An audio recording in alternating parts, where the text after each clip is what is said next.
Você precisa de Você precisa dividir tela, alguma coisa?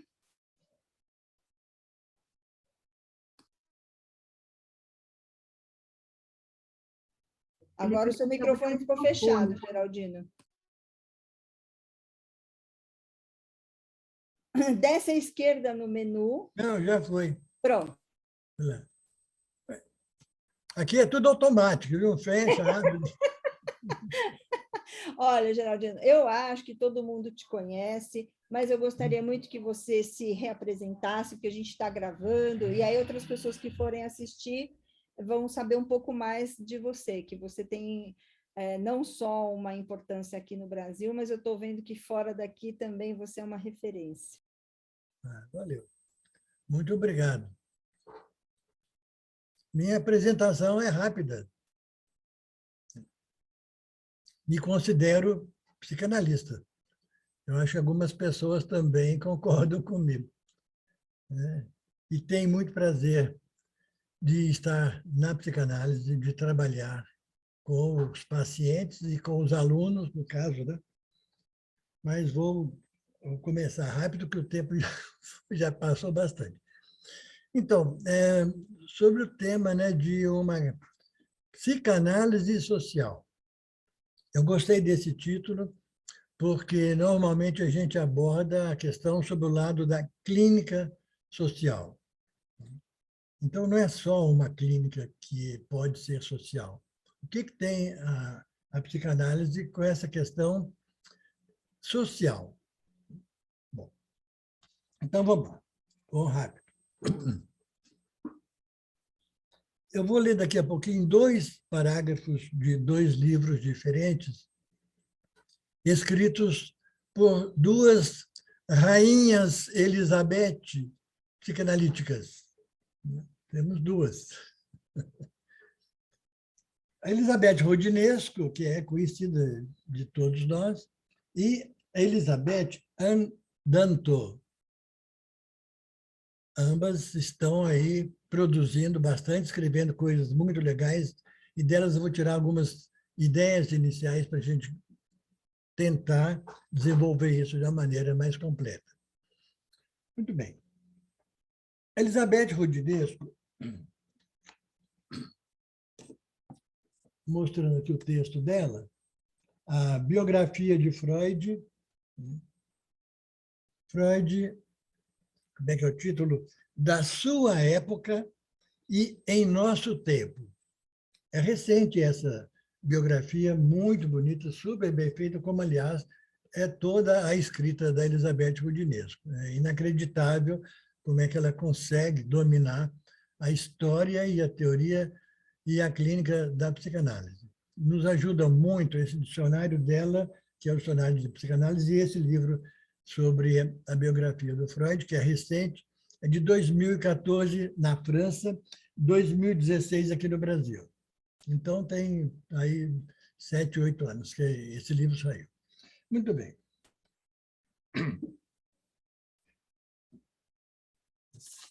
Um parágrafo da Elizabeth Rodinesco, vou começar por aqui. Ela diz assim, que em 1897, século XIX, portanto, ainda, né? Antes de o Freud começar, propriamente dita, a psicanálise, antes da interpretação dos sonhos, a Rodinesco diz o seguinte, entre aspas, em 1897, Freud aderiu à loja do Bnei Brit, não sei exatamente como é que se pronuncia isso, é uma associação judaica humanitária com fins caritativos e culturais. No círculo de seus irmãos, já é um conceito meio religioso, seus irmãos em aliança, essa sociedade reivindicava laços de natureza ética, já entra aí a questão da ética, muito interessante para nós, com o judaísmo. Questões que nada tinham a ver com qualquer crença. Não era uma questão religiosa propriamente dita, embora fosse uma sociedade judia. Mas o interesse dessa sociedade era humanitário e, quando ela diz aqui, com fins caritativos, isso é o problema lá da sociedade, da associação Brain-Breed. Isso não tem nada a ver com Freud. Para o Freud, o interesse de participar dessa sociedade eram interesses humanitários e culturais. Então, vejam bem isso. O Freud mal estava começando a desenvolver a sua teoria psicanalítica e a preocupação dele humanitária. Não era só no sentido clínico, era mais amplo, o que nos autoriza, então, a chamar essa psicanálise iniciante de já com um cunho social. Não era só clínico, como a gente costuma explorar mais vezes. E aqui fala um outro detalhe, que nessa época, com relação à política, falamos em coisa que tem a ver com o social, também político, vem sempre junto.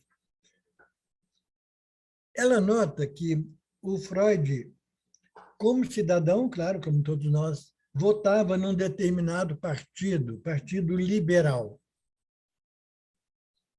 Mas isso não o impedia de conviver adequadamente com o partido contrário, o social-democrata.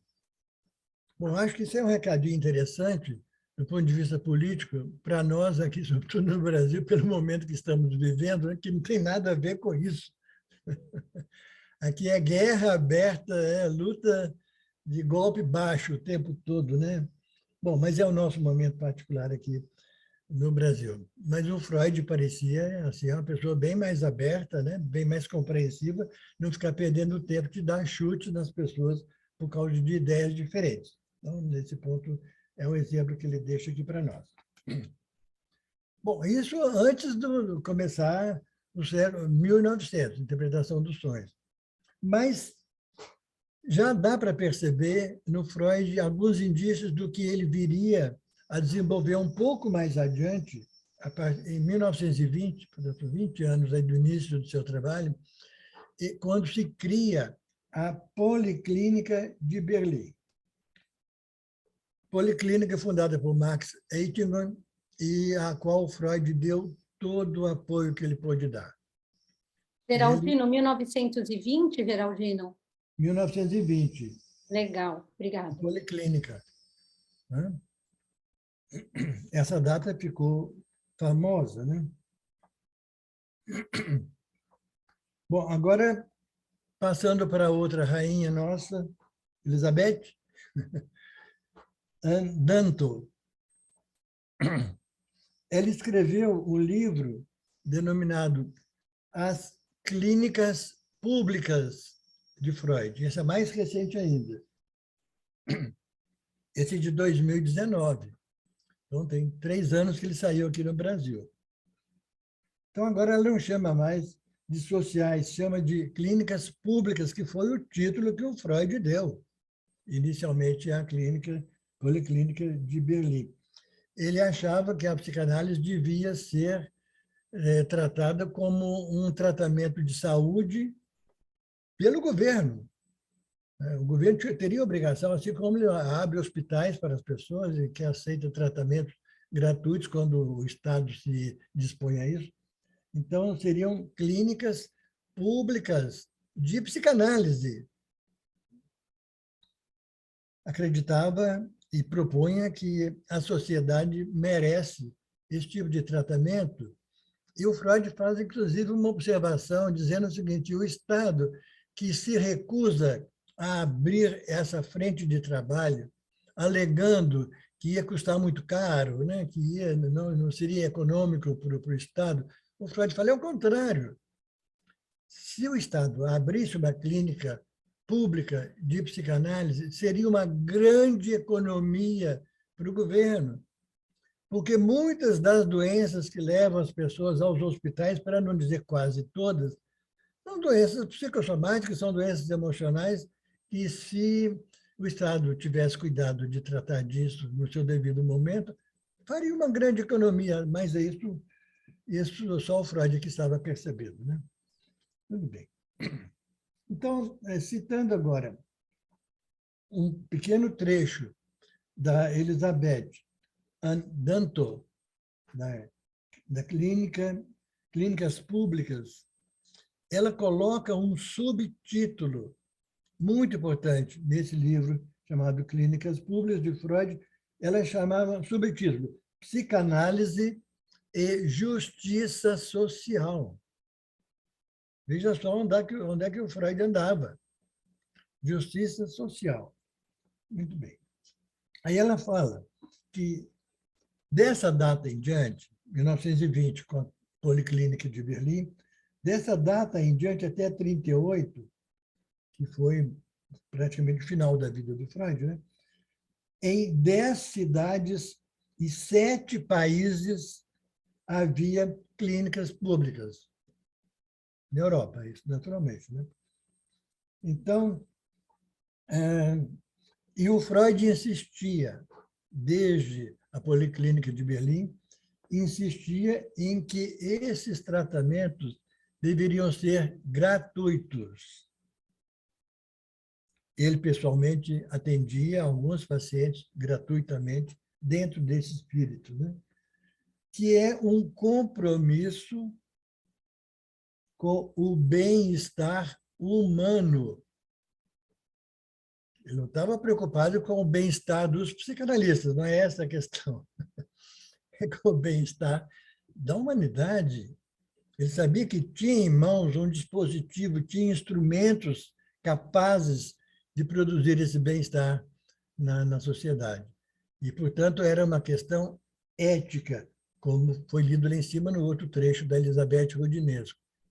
É uma obrigação nossa ética, é uma dívida simbólica que nós temos. O próprio Freud admitia que ele também tinha essa dívida simbólica. Bom, é uma questão da psicanálise, né, social.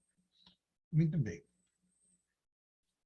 Curioso é que, nessa época de que estamos falando aqui, após 1920, curioso que o Freud mudou completamente a sua posição teórica sobre os tratamentos gratuitos. Isso foi interessante, porque, antes disso, em 1913, naqueles famosos artigos chamados artigos sobre técnica, que não são nada sobre técnica, são artigos sobre ética, né? Aquelas recomendações que o Freud fazia, no texto chamado Sobre o Início do Tratamento, onde os vários artigos ele falava sobre o uso do divã, bom, sobre a transferência, sobre pagamento. Lá ele dizia que não era interessante fazer tratamentos gratuitos. Ele alegava que um tratamento gratuito aumentaria as resistências do paciente e a análise não teria um bom funcionamento. Isso apareceu em outros lugares, onde o Freud fazia essas considerações sobre o pagamento.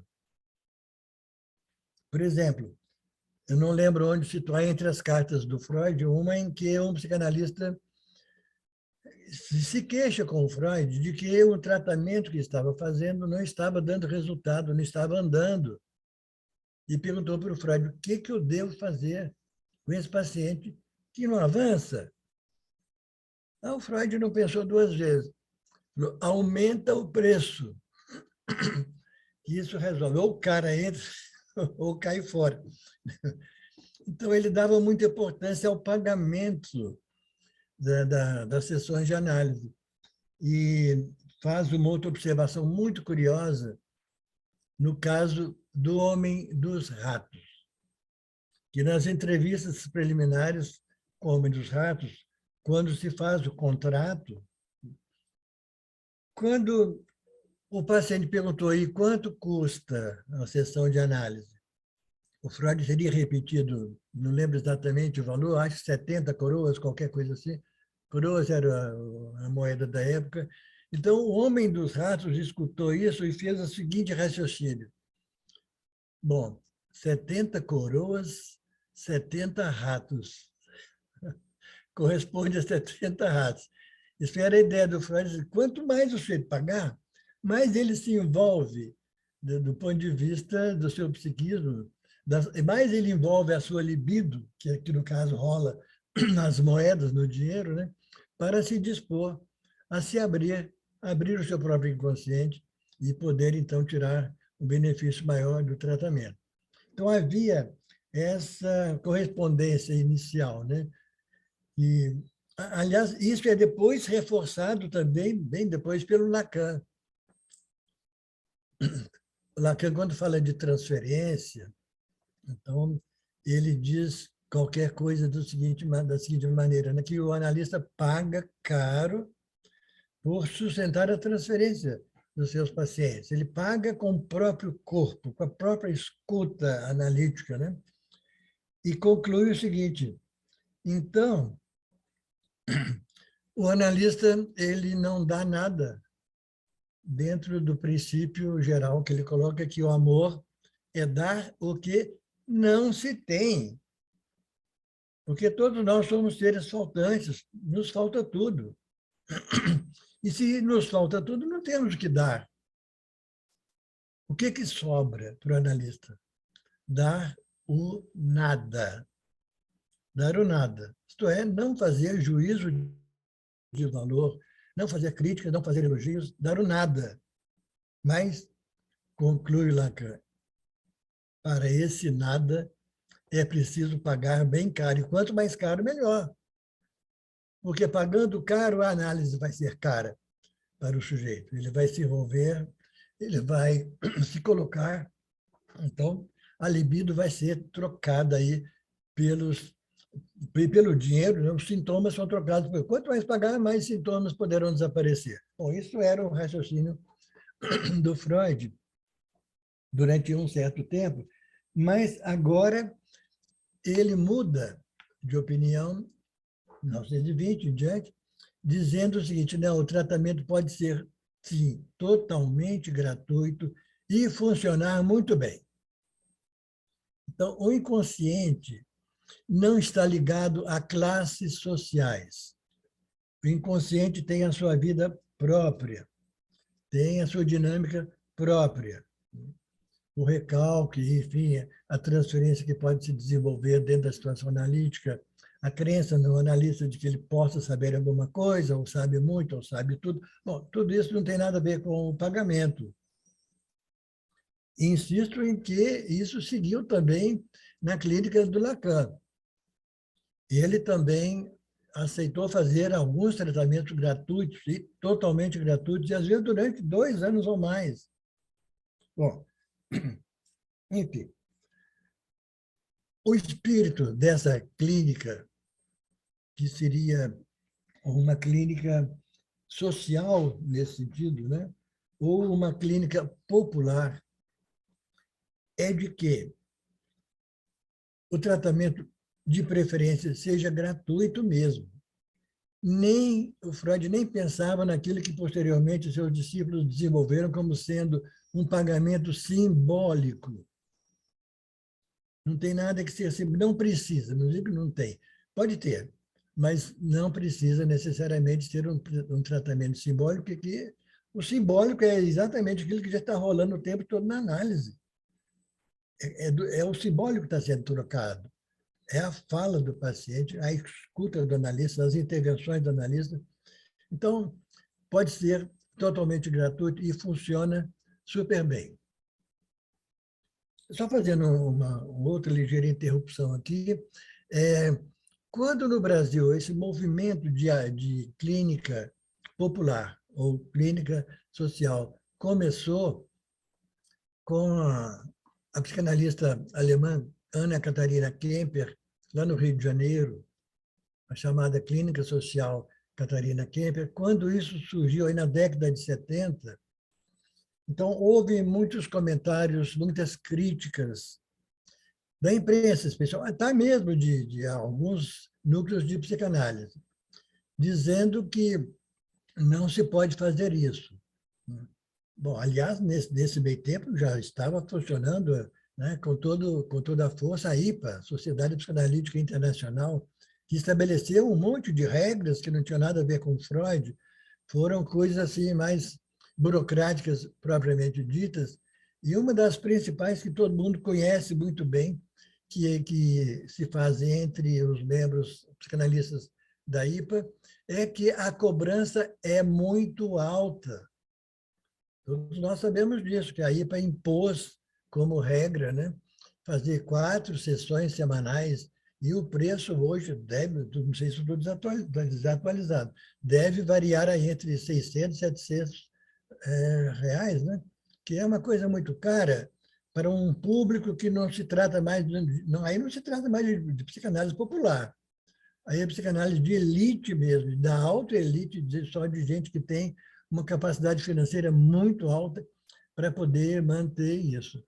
Então, são polos assim, bastante opostos entre o que o Freud pensava, o que o Freud desejava, e aquilo que, de certa maneira, numa boa parte da psicanálise, sobretudo aquela que é chamada de oficial, obrigatória, única, verdadeira. Bom, mas o Freud não era isso. A psicanálise é um serviço à população, é um serviço humanitário para a saúde da população. Então, é outra visão. Pode ser totalmente gratuito e funcionar completamente bem. Muito bem. Aí, nesse texto da segunda Elizabeth, Ana Danto, ela faz uma definição que eu acho maravilhosa a respeito do papel da função dessa psicanálise social. Ela chama de uma prática que possa servir como equalizador social. Equalizador social. No sentido de estabelecer uma certa igualdade na distribuição de rendas, né? Não compete à psicanálise distribuir as rendas, mas torcer para que todas as pessoas tenham uma condição mínima, ideal de vida, de bem-estar, né? E que possa ter acesso à psicanálise.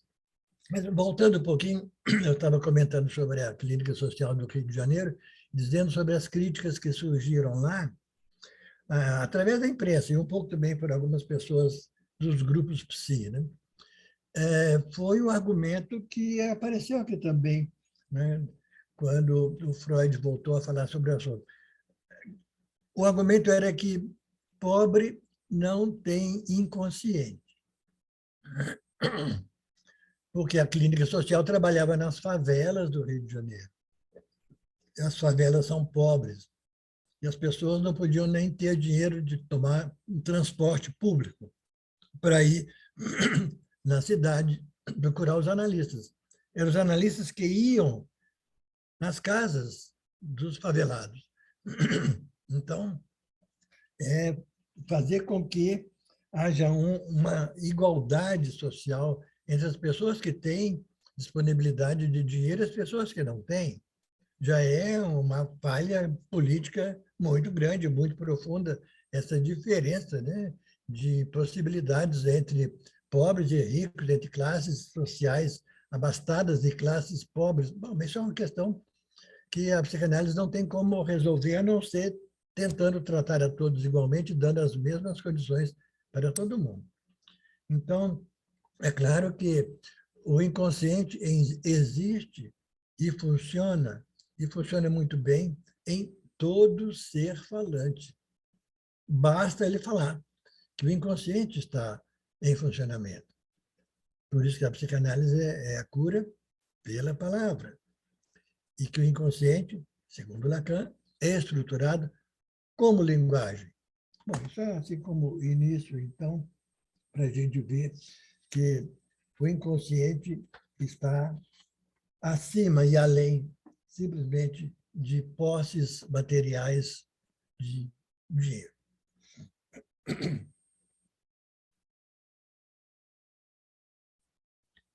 Vou comentar um pouquinho a respeito da definição do conceito de social. O que é social? no Dictionnaire étymologique du français, né, do Robert, dicionário etimológico, portanto, descreve qual é a etimologia dessa palavra social, que vem de sócios, sócio, né, e que significa companheiro de qualquer tarefa, qualquer pessoa que se une a uma outra. Basta duas pessoas para que a gente possa dizer que há um grupo, que há um sócio. O sócio é isso, aquele que está ao lado. As empresas são sociedades anônimas, sociedades limitadas, mas é sempre uma sociedade. Tudo o que nós fazemos na nossa vida tem a característica do social. Nós aqui estamos diante de uma telinha. Quantas pessoas? Não sei, aqui embaixo está falando 22. Nós fazemos uma sociedade muito típica, muito rara, né? De um grupo de psicanalistas de mais de um país e que tem um objetivo comum. Então, sociedade é isso. Não fazemos nada sem sociedade. Nós precisamos dela o tempo todo. Então, podemos concluir, toda a clínica é social, como todo estudo é social, toda educação é social, toda política é social, toda medicina é social. Enfim, tudo, porque ninguém vive sozinho. Todos nós dependemos dos outros e os outros dependem de nós. Bom, eu vou entrar aqui, então, no conceito que o Freud levanta, que vai justificar esse raciocínio, né, do que seria uma psicanálise de grupo, ou no grupo total da sociedade, popular, que era o conceito que o Freud gostava mais de utilizar. É uma psicanálise social, ou uma clínica social, seja o que for. Bom, o conceito básico de tudo isso vem da proposta de pensamento sobre o ser humano que o Freud faz, dizendo: a nossa existência humana começa, continua e termina num grande desamparo. Nós nos sentimos desamparados. Sempre falta alguma coisa, que nem sempre sabemos bem o que é.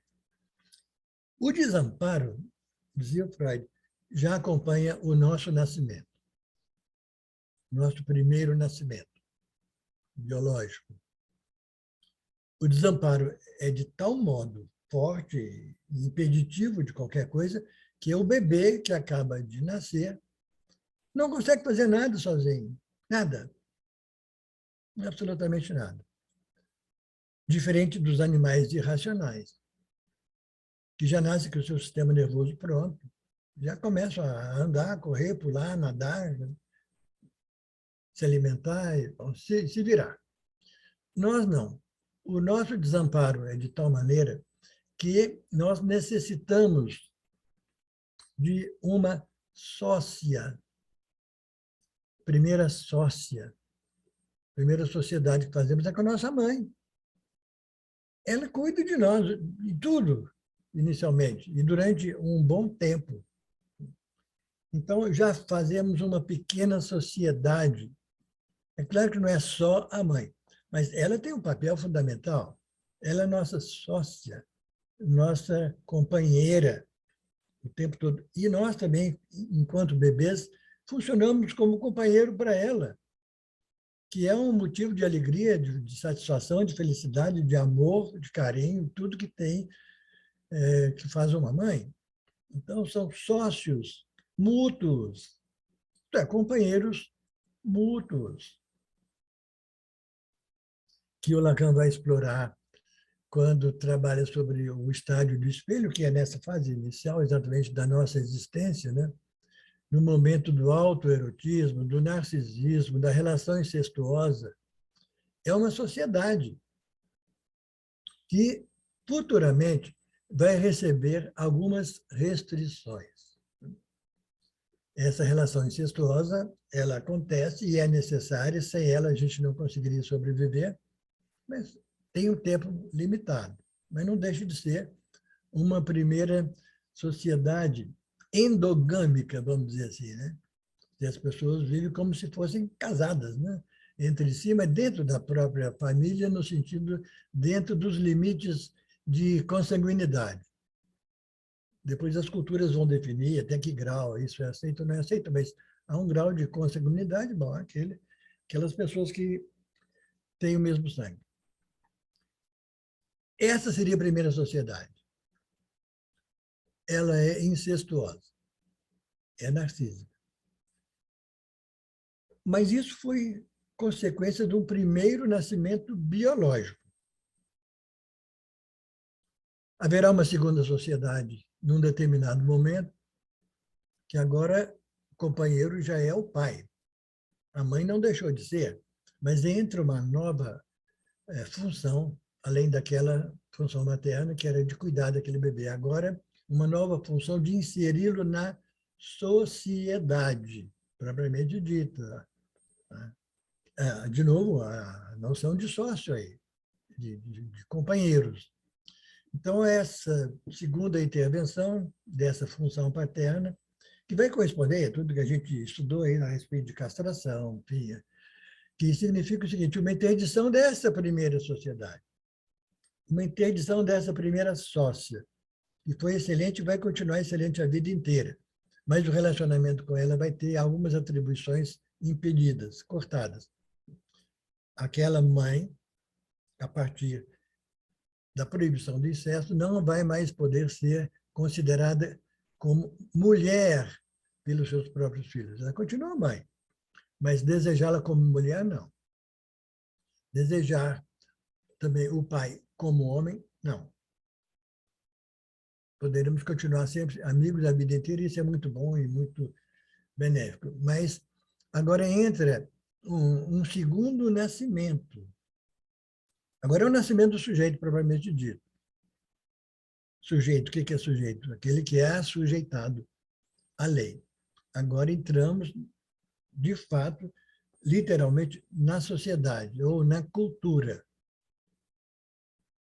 Freud se refere a isso no Totem e Tabu, né? Falando do assassinato do pai da horda primitiva, enfim, que é uma maneira de a sociedade se organizar com leis, com regras. Tem que haver leis. Então, agora, as nossas sociedades são diferentes. Fazemos todo tipo de sociedade, por quê? Se nós nascemos desamparados, sem nenhuma chance de a gente sobreviver sem uma companheira, aí no caso a mãe, sem fazer uma sociedade com ela, quando a gente consegue sair desse momento narcísico, incestuoso, que a gente se apresenta e é apresentado à sociedade como tal, temos um nome, temos um sobrenome, temos, enfim, uma indicação, temos um ego. No momento que o ego aparece, agora sou eu, não é mais minha mãe, sou eu, estou aqui diante do espelho, vendo a minha imagem e reconhecendo que sou eu. Agora eu tenho que me virar sozinho. Sozinho. Desamparado e sozinho. Bom, mas acontece que os outros todos que estão ao meu lado também são desamparados. E eles vão precisar também da minha ajuda. Então, é um cego guiando, como é que fala lá? Um coxo, qualquer coisa. É um desamparado querendo ajudar um desamparado e vice-versa. Esse é o sentido dos sócios, do companheiro. Não temos nada a dar, como dizia o Lacan. Damos o nada.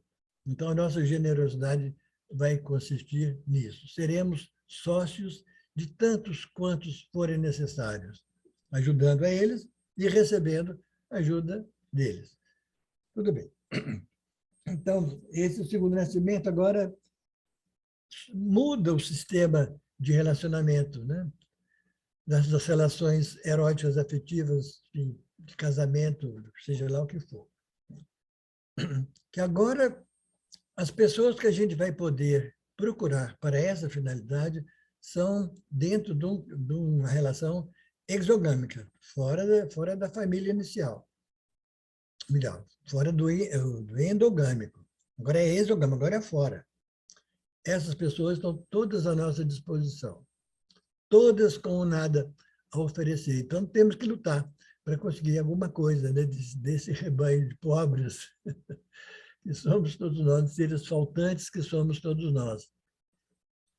Mas se somos seres faltantes, qual é a nossa saída? O que a gente utiliza para sair desse enrosco? Utilizamos a linguagem. Então, falantes e faltantes, porque a linguagem vai substituir aquela falta.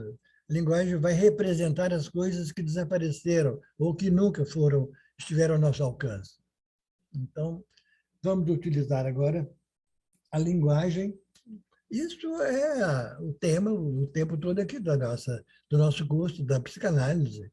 Cura é pela palavra.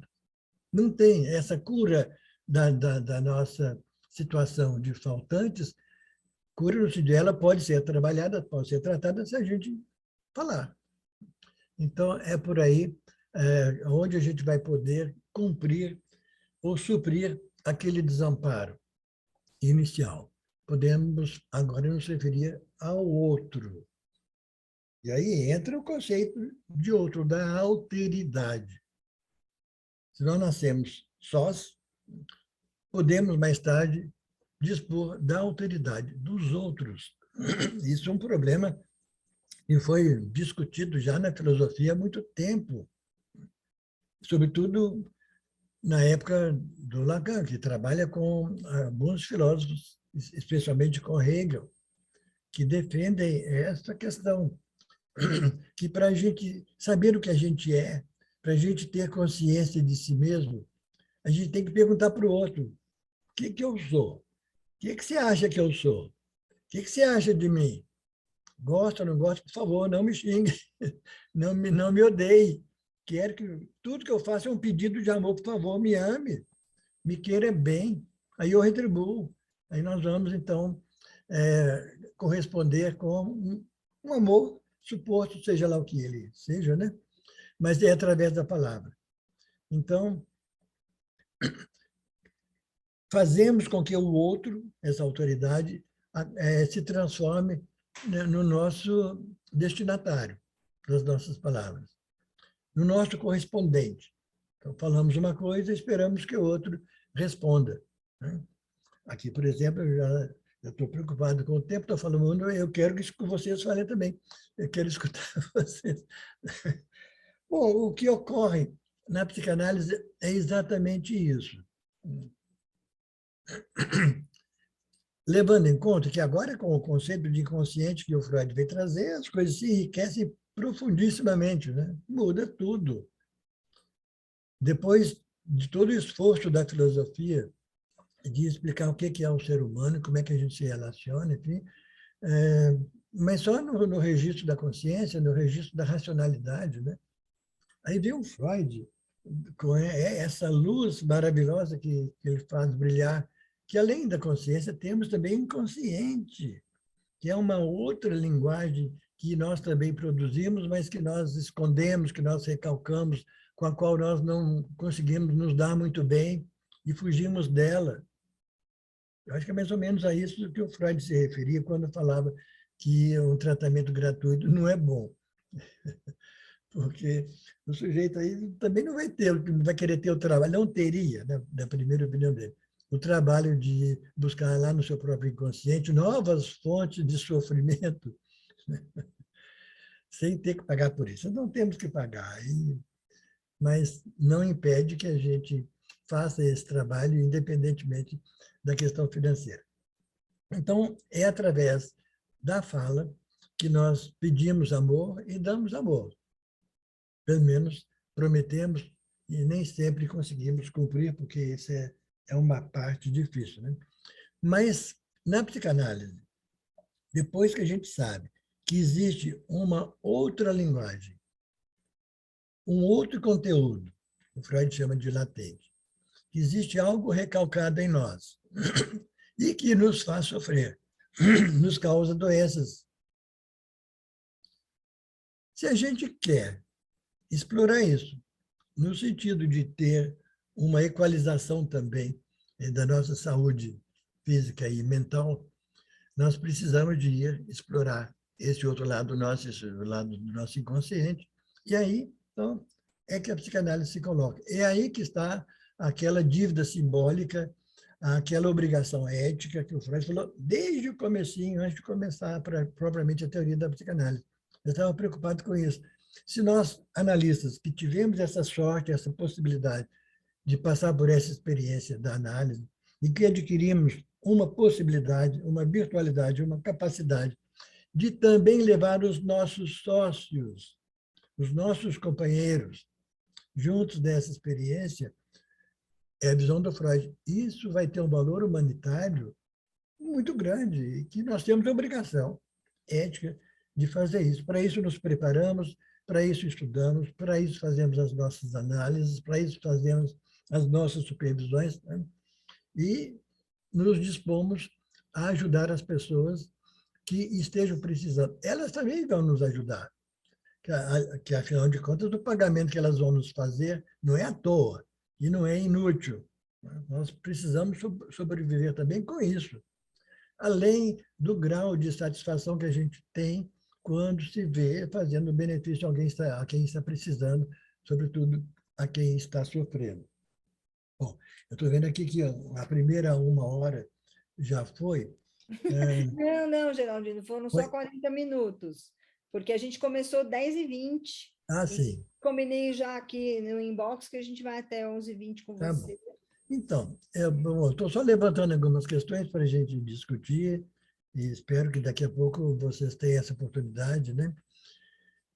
Mas para terminar, eu vou fazer um pequeno comentário sobre algo que eu escutei ontem, exatamente ontem, não faz um dia inteiro, que algo novo, né, dentro da nossa atividade de analistas e algo que eu nunca tinha me dado conta disso. Aliás, nunca houve nenhuma oportunidade, nunca escutei nada dentro disso que me foi contado por um paciente, que é analista também.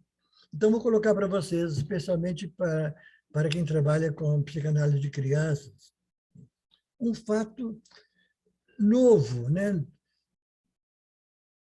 Mas algo acontece de novo na psicanálise? Pode acontecer, sim. Situações novas no sentido de que se o inconsciente evolui, não é que muda, mas ele evolui de acordo com a cultura. Novas questões vão acontecendo. Nós estamos hoje atendendo online, que é uma coisa totalmente nova, isso não tinha. Né? As coisas estão funcionando assim. Mas o que aconteceu foi o seguinte: esse paciente recebeu o telefonema de uma mulher pedindo para fazer uma sessão com ele. Essa mulher é mãe de uma criança e, na ligação telefônica, ela disse para esse analista que queria fazer uma entrevista porque a intenção dela era levar o filho dela pequeno, não sei exatamente a idade, calculo 8 ou 9 anos por aí. Ela queria levar o filho dela para fazer análise com esse analista. Queria ter uma primeira conversa. Tudo bem. Esse início de psicanálise com a criança costuma ser assim mesmo, né? Tem que haver uma iniciativa dos pais, que a criança não vai sozinha, nem sabe onde é, nem sabe o que é. Bom, então o analista aceitou, tudo bem, vamos marcar o horário para fazer uma entrevista aí com você. Ela, repito, é mãe de uma criança. Estou falando isso porque ela também era casada, entre aspas, com uma outra mulher, que eu vou chamar de companheira. Então, tem a mãe e tem a companheira. Viviam juntos com essa criança a que me referi. Exatamente nesse momento em que a mãe procura o analista, ela estava acabando de se separar da sua sócia, a sua companheira, né? Estava acabando de separar. Bom, foi uma sessão só que esse analista fez, então a gente tem poucos elementos para considerar, pouca coisa. Mas já é o fato em si, já levanta uma questão para discutir. Que é assim, esse analista não ficou sabendo se o filho sabia da história da relação erótica entre mãe e a companheira, embora vivessem juntos, tudo da mesma família, mas não chegou a ter esse tipo de informação. O que simplesmente a gente sabe é isso, que a mãe quer levar o filho para fazer análise. E tem uma conversa com o analista. Então, essas coisas que eu estou contando, ela falou com o analista. Coincidentemente, naquele mesmo dia, a companheira, que já tinha saído de casa, ligou para o mesmo analista, não sei como é que ela ficou sabendo, não. Ligou para o analista pedindo a ele uma sessão, porque ela queria falar sobre aquela criança. Então, a mãe e a companheira, ambas querendo falar sobre aquela criança, que era filho de uma só. Tudo bem. Isso é uma situação assim, um tanto nova, não é tão nova, porque, em geral, o analista não vai ficar pedindo informação de outras pessoas, além da mãe, do pai, as pessoas são oficialmente responsáveis por ele, né? Mas ele não aceitou assim de cara, então pode vir falar, escuta, você me espera um pouco que eu vou me informar com a mãe dessa criança, se ela concorda que eu fale com você também. Ele não tem nada que falar com quem era, simplesmente companheiro, amante, mas não é pai nem mãe, né? E ele trouxe isso numa espécie de supervisão comigo também. E agora, o que você acha? O que podia fazer? Eu falei, você fez muito bem. Eu não aceitaria essa companheira para conversar sobre o filho do outro, da outra. Acho que a mãe é mais do que suficiente. Se ela já veio, apresentou e pediu análise, pronto. Você não tem que escutar mais nem parente, nem vizinho, nem ninguém conhecido. A conversa daí para frente vai ser com a criança. Então, a questão que eu estou levantando é a seguinte, né? Isso para mim é novo, né? Nunca aconteceu isso, alguém me pedir ligar, eu quero conversar sobre, quero dar informação sobre um paciente tal qual, que não tem nada a ver comigo, não é meu parente, né? Não aceitaria. Mas isso, vou acrescentar um outro dado agora que já é anterior a isso, mas que pode servir aí para a gente fazer esse tipo de raciocínio. Que é o seguinte, aconteceu já aqui no Brasil a situação de duas mulheres que também viviam juntas e que, caso curiosíssimo, raríssimo, mas que foi levado à justiça e foi resolvido de uma maneira muito curiosa. Que era o seguinte, uma dessas duas não era fértil, mas queria ter filhos. E a companheira dela era fértil, e as duas entraram, então, num acordo. A que não podia engravidar, por falta de óvulos, então conversou com a companheira, você me empresta um óvulo seu, isso é fácil de fazer, e aí eu consigo ter o filho que eu quero. E assim aconteceu, e nasceu essa criança. As duas mulheres foram à justiça exigindo serem consideradas ambas mães biológicas. Olha só, que interessante, né? Uma entrou com o óvulo, outra entrou com o útero e com a gravidez. E a resposta da justiça foi sim. Ambas podem constar na documentação oficial como sendo mães biológicas. Então, estou fazendo essa citação para ver a comparação de um caso com o outro, né?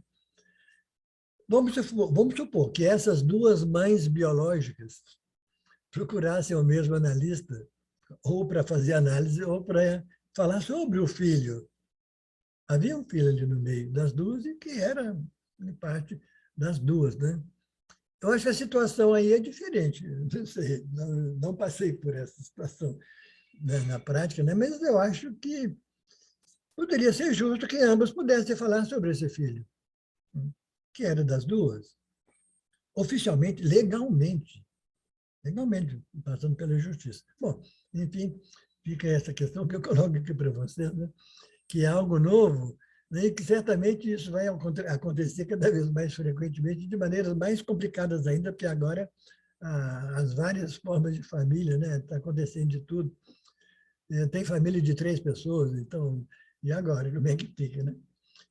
A questão é somente essa. Até gostaria que alguém de vocês quisesse opinar sobre tudo quem trabalha com crianças, né?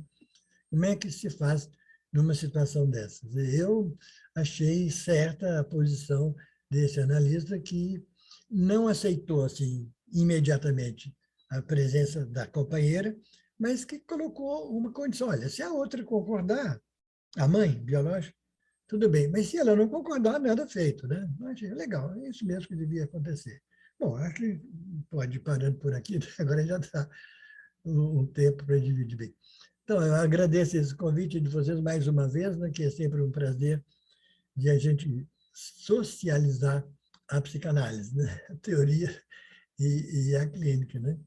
E passa aí a palavra para vocês, gostaria de ouvir as opiniões de vocês e dar sequência a esse nosso trabalho hoje aqui, cada vez avançando mais, né? E com boas perspectivas ainda para o ano que vem. Bom, um abraço a todos vocês, daí, né, melhor, Moçambique, e de cá, do nosso Brasil, estamos aí numa espécie de um casamento, né? E está legal, né? Geraldino, obrigada. Tem algumas questões aqui do chat que acho que seria legal de comentar para fechar esse primeiro bloco, vamos chamar assim. Sim. Lá atrás, o Milton disse que por que é que fracassam os tratamentos gratuitos? E isso emendou num comentário da Julieta, dizendo que o tratamento em Moçambique não é valorizado, por exemplo, o HIV é um tratamento gratuito, as pessoas não dão valor, faltam a buscar o próprio remédio, não tomam remédio, etc. E ela comenta, se pagassem, não teriam essa atitude. E aí, Julieta, só um comentário, eu trabalhei aí na USAID justamente com esse tema, e não é necessariamente falta de vontade, muitas vezes tem falta mesmo de condição. Mas, pensando um pouco nessa questão do desamparo, o Jorge traz assim, diante da nossa condição de desamparados, a linguagem substitui o que falta em nós. Inclui outras formas de linguagem ou apenas a linguagem falada? O Subuana fala que o Freud toma a psicologia social como ciência de intervenção preventiva, educação do indivíduo sujeito para uma sociabilidade saudável, educação para a saúde. E, por último, na psicanálise social, entendo que a teoria freudiana está mais preocupada com a primeira interação social, para poder perceber a sociedade, a sua convivência. Outros, sim, sem deixar de lado grupo social, etnia, muito menos as condições sociais. São esses comentários do chat.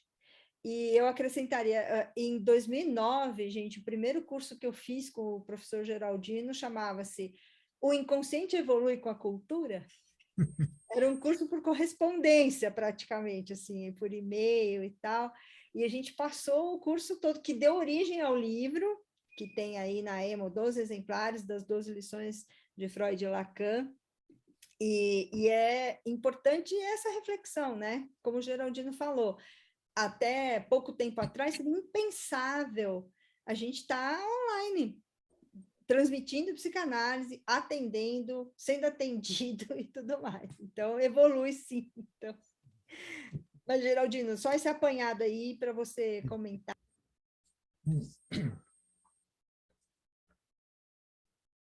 A primeira questão a respeito do tratamento gratuito, onde comentei com vocês que o Freud teve opiniões contraditórias dele mesmo. Durante algum tempo, ele achando que não funcionava, né? Ou que haveria obstáculos. Mas ele foi tão contraditório que ele mesmo trabalhou com psicanálise gratuita. Ele atendia, ele reservava alguns horários durante a semana só para tratamento totalmente gratuito. Isso até mais para frente, não foi só no começo. Bom, eu não acho que a gente possa afirmar que necessariamente um tratamento gratuito vai fracassar. Não, acho que não. Bom, desde que eu trabalho como psicanalista há algumas décadas, eu sempre tive algum tratamento gratuito. muitos pacientes que às vezes vêm e se mostram desejantes de fazer análise, mas que não podem pagar, ou pode pagar muito pouco, ou de um momento para o outro perdem o emprego. Bom, mas eu constato, né, pela minha prática, que um tratamento gratuito pode funcionar, sim. Depende do sofrimento que a pessoa está tendo, depende do desejo que ela tem de sair daquela situação, depende do desejo de mudar, depende da transferência que ela tem com o analista.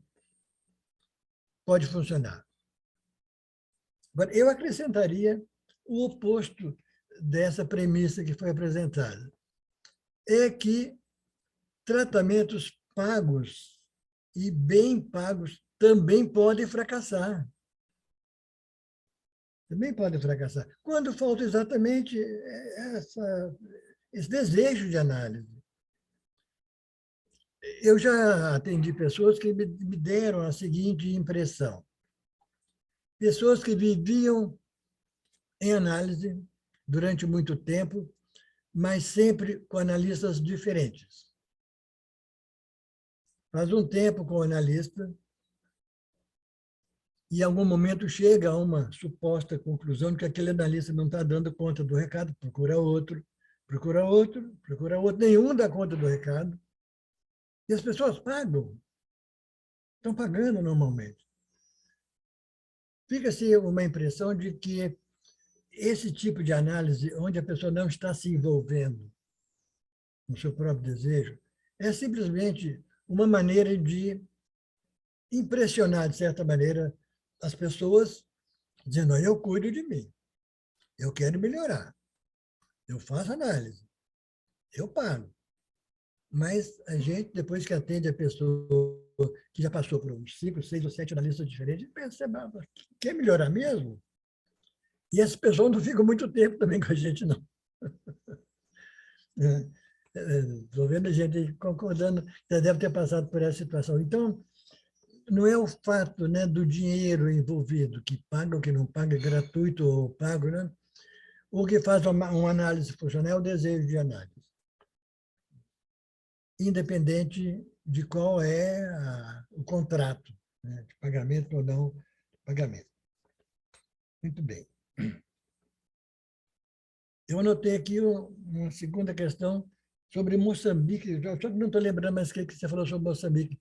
Ah, não, eu acho que parece, bom, a psicanálise está praticamente começando, né, em Moçambique, em parte por méritos nossos, aqui do grupo todo, nós e vocês, né, estamos estudando juntos, aprendendo juntos, mas não é uma tradição, né, de Moçambique e de outros países da África, que a psicanálise, a não ser que a gente depois tenha aí a felicidade de escutar vocês de Moçambique para falar melhor, que a gente não tem tanta informação, né?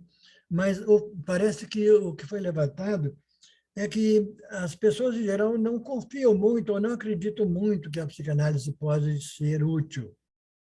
Talvez por ter, na cultura africana e moçambicana, outras formas de tratamento, com xamãs, por exemplo, né? Gurus, coisas do tipo, que podem fazer bem também, que podem resolver o problema, sem dúvida nenhuma.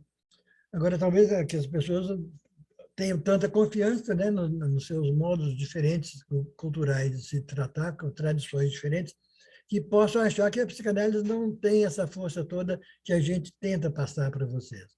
Mas eu acho que é uma questão de tempo, né?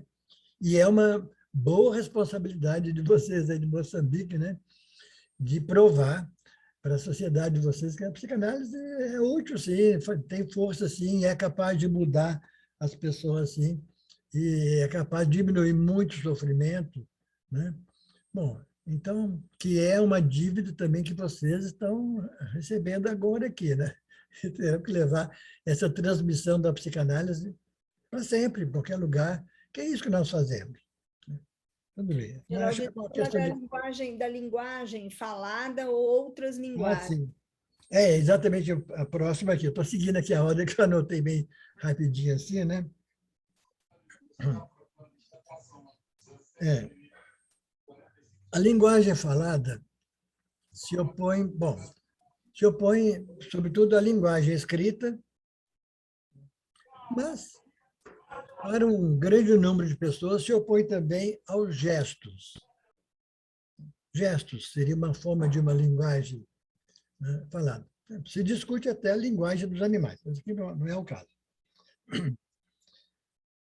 O que eu tenho notado também, de novo, aí, de acordo com a cultura do online, é que o uso do WhatsApp durante uma sessão está sendo muito frequente, coisa que não acontecia antes. Não tinha celular, né? Ninguém levava celular para a sessão. Não é porque não queria, porque não tinha. Mas hoje esse aparelhinho tem sido usado. Tem pacientes, olha, eu vou mostrar aqui para você o que a minha namorada escreveu para mim. Ou chega a mostrar, ou ler. Tudo bem. Falar ou ler é o próprio sujeito que está assumindo aquilo como sendo dele. A coisa escrita é que é um pouco diferente, porque a cura é pela palavra falada. Foi o que o Freud propôs. E o Lacan faz um comentário sobre isso quando o Freud insistiu tanto, né, que ele teria feito uma análise, como é que ele chamava? Análise pessoal? Autoanálise. O Freud fala muito que teria feito uma autoanálise. E ele mesmo, Freud, fala que isso não funciona. Ele mesmo fala que não funciona. Mas ele não teve muita outra alternativa, né? Mas o que o Lacan responde a isso é o seguinte: a cura é pela palavra, não é pela escrita. Não é pela escrita, portanto, é pela palavra falada. A fala, porque a fala, a gente tem a linguagem que é comum a todo mundo, mas a fala é própria de cada um de nós. A fala é quando cada um de nós introduz a linguagem e, de certa maneira, administra a linguagem e a língua também, né? É na fala. É falando. O que o analista sempre pede ao paciente desde o início dos seus contratos iniciais é: olha, fale tudo que vier à cabeça. Ele não pede para escrever e nem para mostrar o celular. Isso agora está entrando dentro do esquema também. Mas é claro que quando alguém lê algo que está escrito no celular, a gente pode perguntar aí, mas o que você acha disso? Devolve o sujeito, puxa para a fala, e não para a gravação ou para o escrito, né? Bom, Geraldinho, só um segundinho, que a Regina levantou a mão ali, não sei se ela vai complementar, a Rê. Sim, fala. sabe o que eu estava pensando em relação a essa linguagem não falada? Nos casos de psicose, a escrita como uma forma de suplência, os desenhos, que também tem, acho que oferece uma forma de organização para os delírios também, né? Porque eu atendi alguns casos que crianças ou pessoas não conseguiam expressar através da fala tudo o que eles estavam pensando e sentindo, mas a partir de um desenho foi possível explorar esse universo, principalmente em casos de crise, delírios. Eu acho que ela pode ser uma forma também de organização também dos pensamentos, né? Em se tratando de psicose, é diferente mesmo, né? Que o Freud se responsabilizou com a neurose. Isso aqui dá para a gente trabalhar. Com a psicose, ele não ousou grande coisa. Mas a questão que o Lacan coloca com relação à psicose é que, em todo caso, a gente deve escutar o psicótico, deve deixar ele falar. Porque a gente pode não estar entendendo nada, mas para ele, aquilo está sendo articulado, aquilo está fazendo algum sentido novo. Então, pode funcionar assim. E se a gente tiver a sorte, né, de, em algum momento, se familiarizar de tal maneira com a fala de um psicótico, que a gente consiga ir mais ou menos decodificando, porque o problema é como decodificar. Com a neurose não tem problema nenhum, ele está totalmente dentro da gramática do dicionário, a gente decodifica automaticamente. mas com psicótico, ou seja, através dos neologismos, né? Ou da escrita toda embaralhada do James Joyce. É difícil decodificar, mas se a gente não consegue, não tem problema nenhum.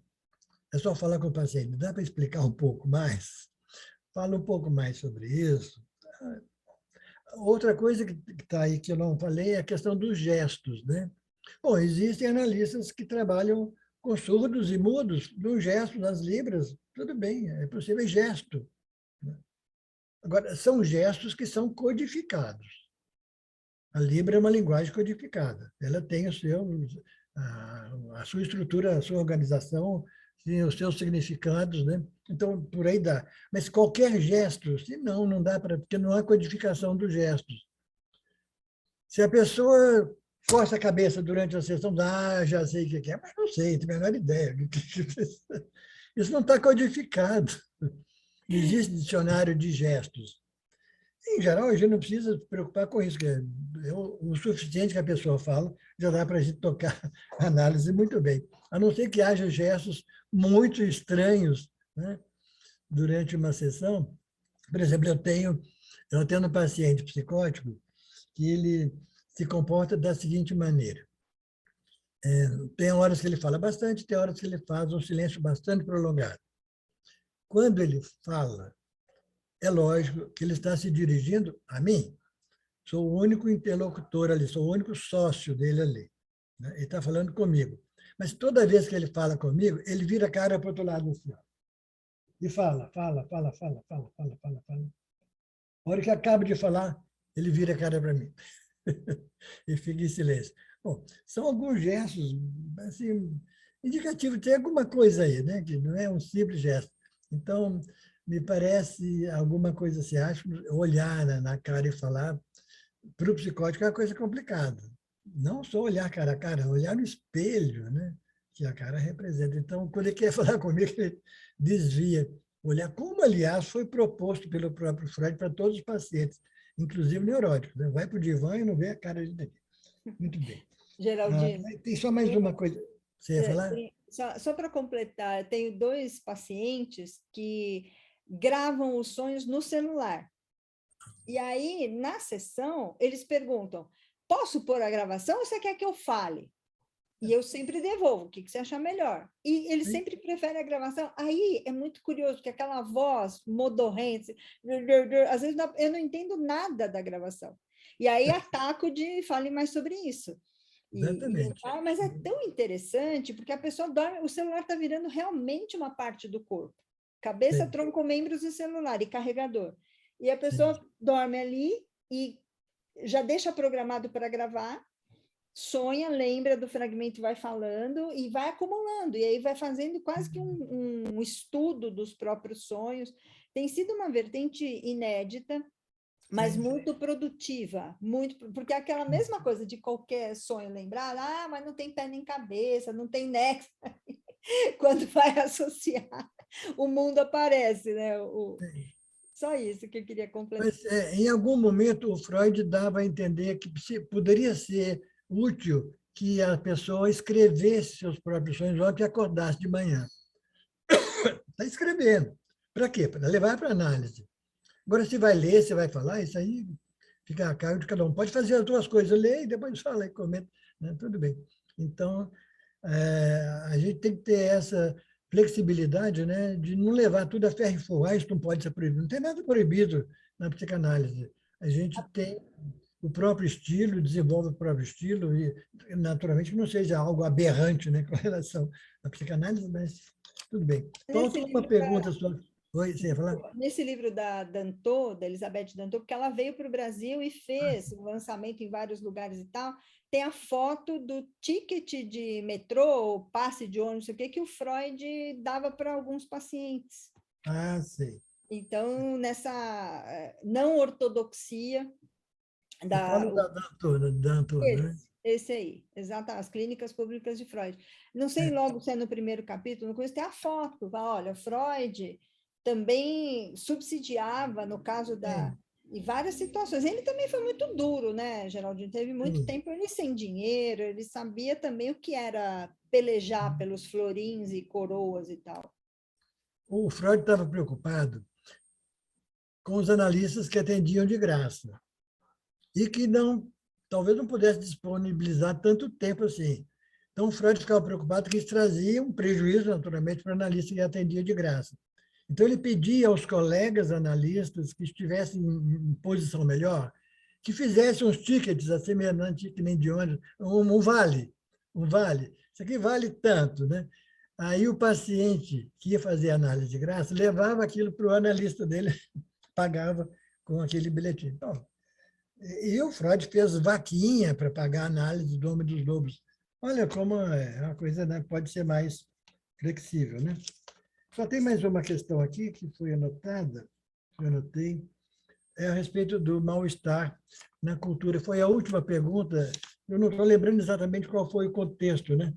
Pelo seguinte, talvez seja a questão de desamparo que eu comentei aí, né? Que é um desamparo para todos, para sempre, né? Não só do primeiro nascimento, quando a gente nasce sem nenhum domínio motor do corpo nem de nada, a gente não pode fazer nada, não consegue fazer nada, já há um desamparo total aí, como do segundo nascimento, o desamparo agora é psíquico. O primeiro era biológico, agora é psíquico, né? Nós temos que conviver com proibições, com leis. Isso causa mal-estar, né? Acho que a resposta, se não me engano, seria por aí. O mal-estar na cultura, que o Freud trabalhou belíssimamente, é nesse sentido, né? Que não tem jeito, a gente, da natureza já tem o mal-estar, que a gente já nasce incompleto mesmo. E da cultura, as coisas que não são impostas, somos sujeitos à lei. Não é? Então, causa mal-estar mesmo. E assim, nós temos que nos conformar com isso, né? Que somos seres incapazes, né? De certa maneira, de ter aquela completude que a gente gostaria de ter. Mas é assim. E a gente não pode ficar perdendo tempo de se culpar, que eu não consigo, não consigo, não consigo. Não é questão de impotência da gente. É uma questão de impossibilidade. A hora que a gente conclui que é impossível, bom, não vamos sofrer, então, com algo que é impossível. Agora, se eu acho que é possível, mas eu estou sendo impotente, eu que não estou conseguindo, eu fico me culpando e fico sofrendo desnecessariamente. Não precisa disso. Né? Uma das coisas que a análise mostra para a gente é isso, essa diferença entre a impotência pessoal de cada um e a impossibilidade que é da espécie humana. A nossa própria estrutura humana é assim, né? Falamos o tempo todo que está faltando um monte de coisa.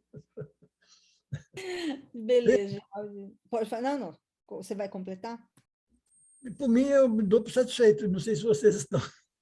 Não, eu queria agora passar a palavra para os moçambicanos. Eu não sei como eles se organizaram. A gente tem o grupo de monitores e pediu que eles trouxessem algumas questões e falassem um pouco, até para a gente entender um pouco melhor. Eu não sei quem gostaria de começar, o que que vocês combinaram. Agora é com vocês, moçambicanos.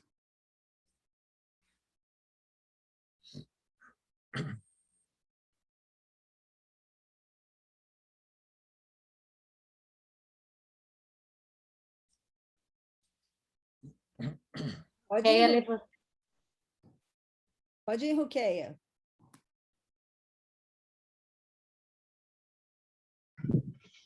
Bem, boa tarde a todos, bom dia para vocês. A aula foi super interessante, super rica, como sempre. Então, vou dar um pequeno contributo, porque, bom, eu estou aqui a fazer o curso, né, de psicanálise e tudo mais, mas eu trabalho mais na área da cognitivo-comportamental. Mas também tive a oportunidade, sim, de trabalhar na área da psicanálise quando estava no GAP. Acho que a doutora chegou a conhecer ali da Politécnica, o Gabinete de Atendimento Politécnico. Então, nós fazemos o atendimento lá, na qual eu também participava da supervisão e do atendimento, e a questão do pagamento era um fator que, no princípio, eu disse, uau, como é que é possível? E nós fazemos lá o atendimento, e o pagamento é algo simbólico, não é? Para a pessoa sentir este movimento, esta implicância com a psicanálise e com o pagamento, e por vezes eram valores baixos, e por vezes eram desenhos, eram coisas feitas à mão, e a pessoa sentia aquela vontade de pagar pela análise, porque ela chegava até nós, não tinha condição, e nós, tudo bem, vai refletir com o que tu podes pagar a tua análise. E às vezes vinham com desenhos, vinham com coisas feitas à mão, e diziam mesmo que, olha, eu estou a vir a análise a pé, porque o dinheiro que eu ia pagar o chapa, o transporte, eu quero pagar a análise. Então, eu acho que o pagamento tem, sim, uma certa implicância positiva e acho que acelera os movimentos de implicação naquela própria pessoa, porque ela sente que ela está a investir com o que é mais precioso para ela e para com algo precioso para ela também. Então, foi essa experiência que eu tive quanto à questão do pagamento na psicanálise e queria aqui compartilhar com vocês. Tá? Obrigada. Muito bem, Ruqué, muito obrigada. E isso remete ao conjunto de sentidos e significados que o dinheiro traz, em qualquer cultura.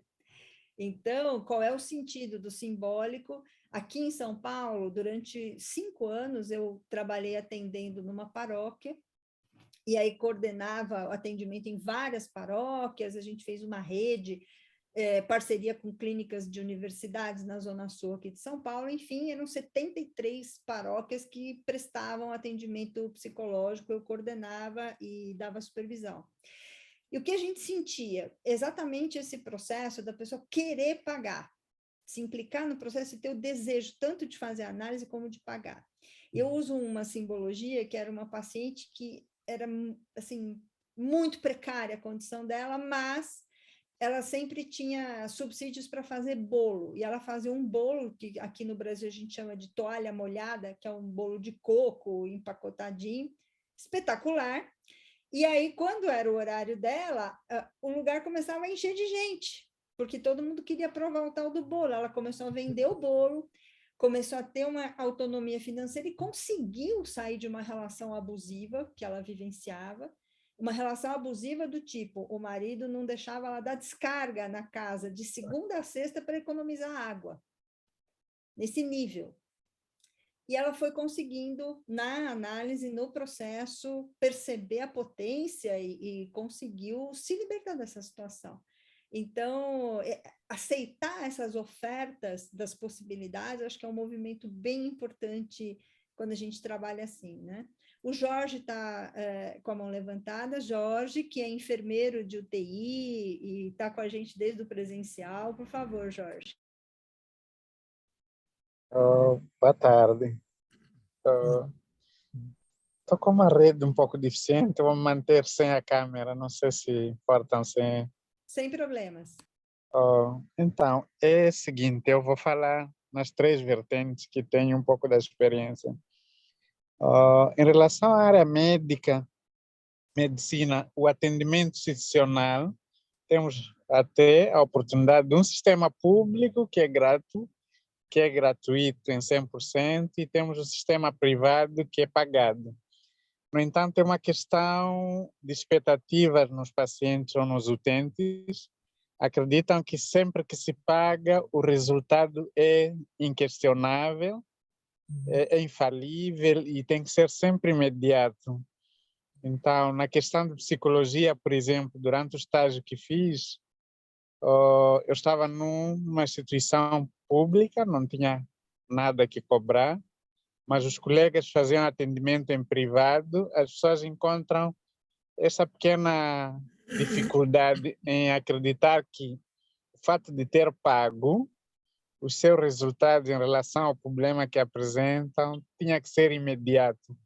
Como quem diz, já paguei, então quero sair daqui com resultado.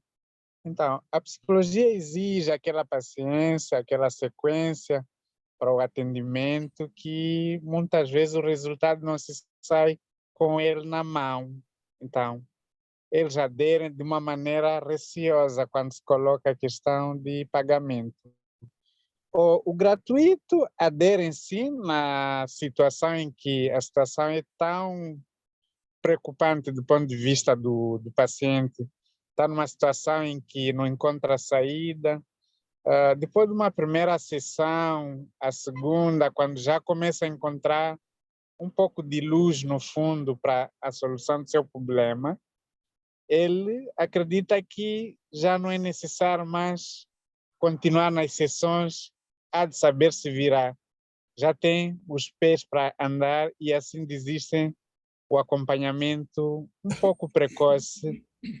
Então, eu vejo que tanto pagado ou o gratuito, a coisa que está em causa é o desejo, o comprometimento e este contrato também, não é? Subjetivo, contrato para com atendimento.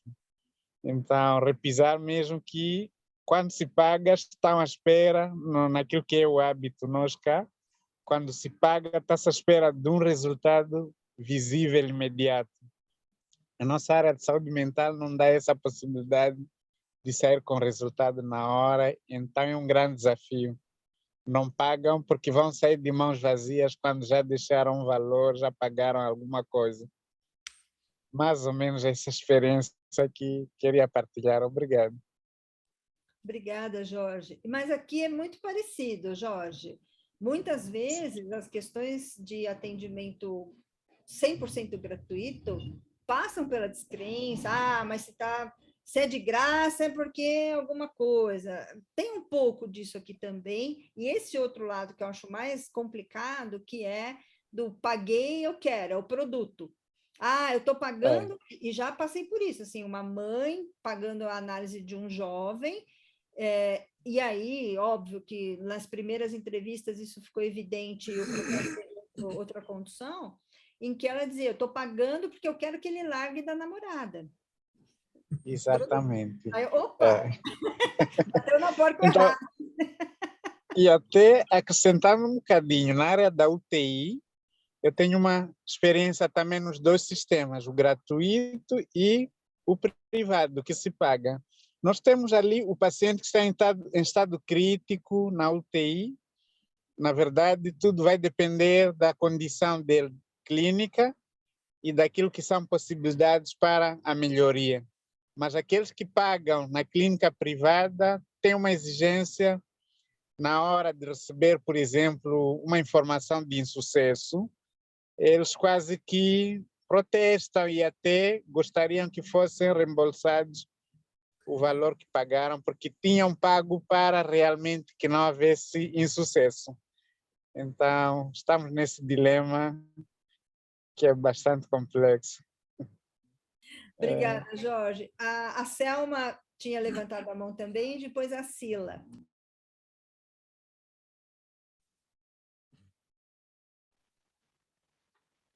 Boa tarde, é sempre um prazer estar aqui e com essa aula sempre maravilhosa e que não dá para perder. Pois é, o Cascas acabou falando muito daquilo que acontece aqui. Também estou numa instituição pública, trabalho com várias situações, doenças crônicas, entre outras, e o que acontece muitas vezes é que, por ser hospital público é mesmo de borla, é grátis, não se paga, mas mesmo assim a aderência destes pacientes muitas vezes é deficitária, porque quando já tem um resultado que avaliam ser positivo, não deixam que o tratamento acabe, acabam abandonando as consultas, e porque não foi feita a terapia como devia ter sido, que não foi terminada, não foi dada alta ao paciente, acaba voltando numa outra altura em crise, muitas vezes. E quando se trata de violência de parceiro íntimo, muitas vezes, quando se começa a chegar ao fundo e, de certa forma, tentar fazer uma terapia familiar, alguns até aderem, porque se faz esta terapia familiar, mas outros, por esta dependência financeira, acabam não aderindo e abandonam as consultas, porque acredita que está a expor a este parceiro íntimo e quando se pede para fazer a denúncia desse parceiro íntimo, porque o conceito de violência baseada no gênero é um conceito multidisciplinar, que não está ali só o provedor de saúde, o profissional de saúde, mas também está a assistência social, está ali a polícia, Então, quando tem que se intervir este grupo todo, há este receio daquele dependente a não ter que continuar a viver sobre esta dependência porque não tem condições para continuar a sobreviver e acredita que ao denunciar este perpetrador ficará sem este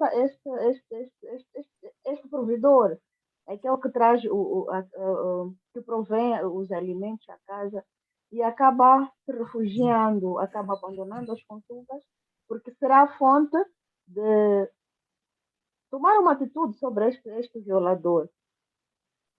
Em situações privadas, acontece também que quando há esta necessidade de exposição, de certa forma, não é uma exposição tal, mas que há esta necessidade de fazer uma terapia familiar, percebo muito no privado que há mais aderência, porque quando se percebe que realmente o problema é de base, está dentro da família e querem pagar sempre mais que para a terapia continuar, porque a rede está mesmo na família. É mesmo um desafio, vamos ver como é que vai acontecer, porque tem esta possibilidade de trabalhar no privado e na rede pública. Dos dois lados vamos lutando para ver como é que vai acontecer, como é que talvez a abordagem que vamos passar para os nossos pacientes possa, se calhar, ajudar melhor, mas é mesmo um desafio. Selma, e considerando que quem pode pagar também teve maior instrução, também tem maior valorização dos tratamentos, às vezes menos preconceito, mas eu não sei, não me lembro agora se em Moçambique usam a expressão perdidos de vista, que são as pessoas que abandonam os tratamentos, tanto de SIDA como de tuberculose e tal. Então, os perdidos de vista, essa não adesão, e até o Esmeraldo comentou um pouco aqui, que o abandono ao tratamento tem a ver com outros assuntos que ultrapassam a gratuidade em si, mas algo que interessa muito para a gente, que são os preconceitos, estigmatização. E lembrando que estigma não tem antônimo. Qual é o antônimo para estigma? Não há. Como é que a gente trabalha a desconstrução, se é que é possível, mas de uma doença estigmatizada como é a SIDA? Só para os brasileiros, lá em Moçambique e nos outros países, a gente usa SIDA com S, e não AIDS, como a gente fala aqui, tá? Então, acho que é esse desafio, Selma, que, afinal, quais são os fatores de adesão e de não adesão a determinados tratamentos? Esse foi o tema do meu doutorado aqui no Brasil, em saúde pública. E que tem a ver com estigma e que tem a ver com questão de limitação social, cognitiva, e de escolarização e por aí afora. Mas a gente viu aqui que os pacientes que menos aderem são os solitários, os desempregados. Então, assim, não dá para dizer é isso, mas é importante estar atento para esse fato. E essa diferença que você nota entre um e outro, né? Então, muito obrigada. Vou passar para a Sila agora. Sila, obrigada, Selma. Obrigada, foi um prazer. Boa tarde a todos. Bom dia e boa tarde. Conseguem ouvir-me? Perfeitamente. Ok. Vou manter a câmera desligada mesmo pela qualidade da imagem. Os colegas já acabaram comentando algo semelhante ao que eu tinha para partilhar. No tempo da Covid, nós trabalhamos em um projeto de atendimento a adolescentes online. O atendimento era feito online por chamada, WhatsApp e de forma gratuita. Era uma forma de ajudar alguns adolescentes que estivessem a enfrentar qualquer dificuldade por conta da pandemia, confinamento e tudo mais. E o que nós percebemos foi mesmo que o fato do atendimento ser gratuito e se calhar também online contribuiu muito para o pouco comprometimento de alguns, porque nós tínhamos a hora marcada e muitas vezes nós é quem ligávamos para os pacientes, nós tínhamos o contato e ligávamos, e muitas vezes eles diziam, não, agora não posso, ou, é pois, já havíamos esquecido questões dessa natureza. E nós ficamos, poxa, a pessoa procurou o serviço porque se calhar naquele momento precisava de alguém para ouvir, para ouvi-lo, mas depois a continuidade foi bem difícil. Tivemos muitos pacientes a desistirem no meio do processo, porque houve pouco comprometimento mesmo. Então, não sei se está diretamente ligado ao fato de ser gratuito, de ser online, ou porque procuraram apoio por uma situação que se calhar foi momentânea, enfim, mas sentimos muito isso. E quando os pacientes pagam, eu sinto que querem saber onde é que está a ir o dinheiro e correm mais atrás do atendimento, querem ver mais resultados, se comprometem mais do que quando o atendimento é gratuito. Bem, foi essa a minha experiência.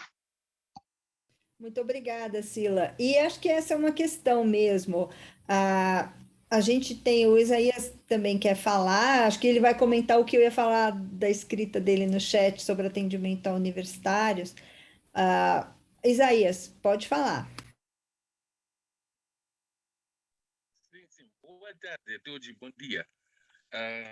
Bem, nesta onda da conversa, foi muito interessante ouvir a explicação toda aqui dada e deixou-me a pensar profundamente na experiência que tenho no centro no qual tenho trabalhado. É um centro voltado ao atendimento psicológico. Primariamente, o centro foi concebido para atender a comunidade universitária, desde estudantes até colaboradores da universidade. Mas está também aberto para a sociedade em geral.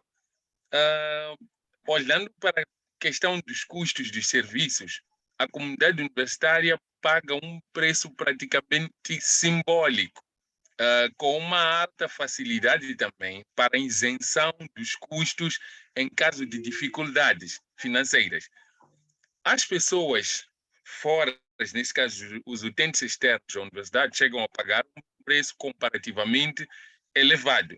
Mas eu tinha observado que, assim, fazendo um mapeamento geral, no fim de um determinado período de funcionamento, me parece que os utentes externos que vêm são cobrados um custo comparativamente elevado e muito mais, tendem a apresentar uma taxa de aderência ao serviço maior em comparação à dos utentes internos, que têm esse preço bonificado e muito mais.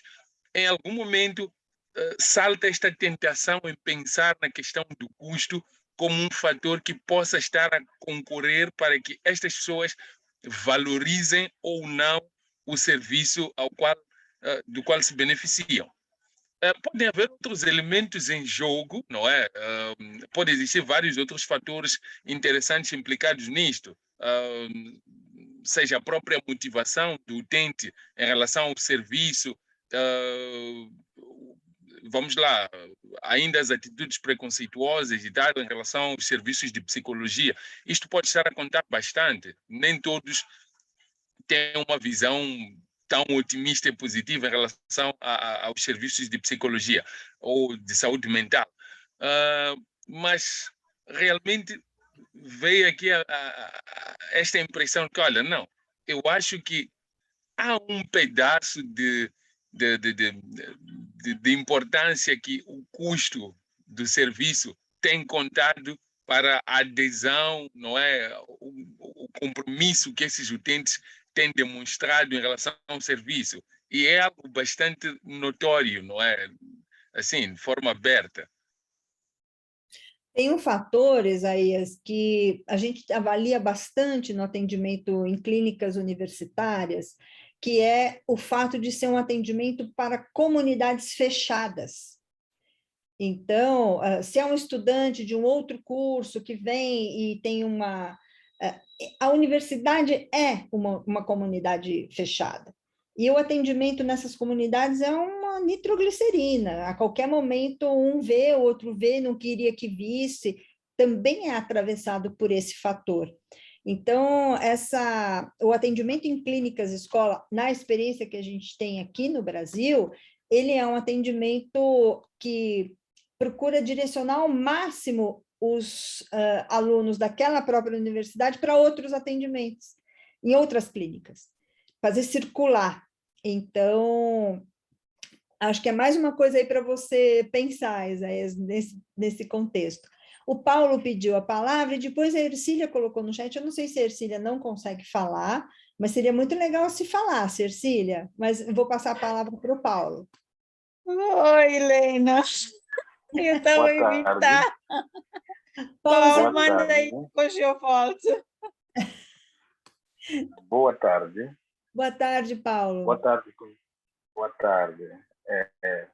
Vou ser um pouco breve na minha intervenção. É um tema a discutir interessante, porque estamos a olhar a gratuidade no atendimento.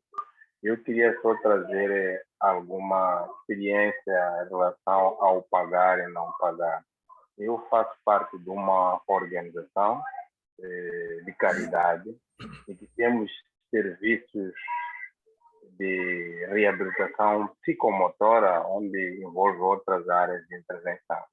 Algum momento, nós abrimos um gabinete de psicologia e queríamos dar a possibilidade àquelas pessoas mais carentes que não conseguem ter acesso a um atendimento em saúde mental.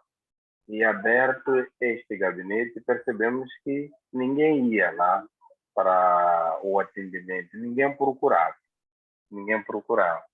Só que há semanas atrás, eu pensei e comecei a aplicar um valor simbólico e continuam as pessoas não entrar para serem atendidas. Então, abri uma outra possibilidade, um outro gabinete em que eu dizia do outro lado é para atendimento gratuito. E este cá é para atendimento com o pagamento. O que eu percebo agora é que aqui onde faz esse atendimento pagando, tem maior aderência em relação ao atendimento gratuito. Eu fui pensando que as pessoas, quando faz um atendimento de qualquer atividade, é gratuita, os profissionais que estão lá são suspeitos. Será que é um profissional que consegue resolver o problema que eu vou lá apresentar? Fico suspeito, por causa da gratuidade. Será que é um estagiário? Será que é uma pessoa que quer me usar como cobaia, vamos dizer, para aprender? Então, as pessoas não aderem à gratuidade. As pessoas vão mais pelo preço que o valor profissional que lá existe em termos de profissional. E uma outra coisa que eu acho que fora de gratuidade, pagamento, particularmente aqui em Moçambique, nós, como profissionais da saúde mental, ainda precisamos de fazer uma intervenção por todo o país, por todo moçambicano, para compreender a essência de saúde mental. Porque não são poucos que são voluntários a procurar um profissional para um atendimento. Existe cá questões ligadas à saúde mental como sendo pessoas, chamam de pessoa maluca. Eu não sou maluca para ir ter com um psicólogo. Então, necessariamente não vamos ter ninguém que possa pedir esse serviço. Nós, como profissionais, ainda temos que fazer um trabalho muito grande para poder ter a resposta. E eu fui porque tenho alguns amigos que são médicos tradicionais. Alguns também, quando conversava com eles, porque eles têm me referenciado alguns pacientes que vão na medicina, nós chamamos aqui de curandeiros, não é? Eles, quando aplicam também preços acessíveis para atendimentos espirituais, como eles dizem, não tem cliente.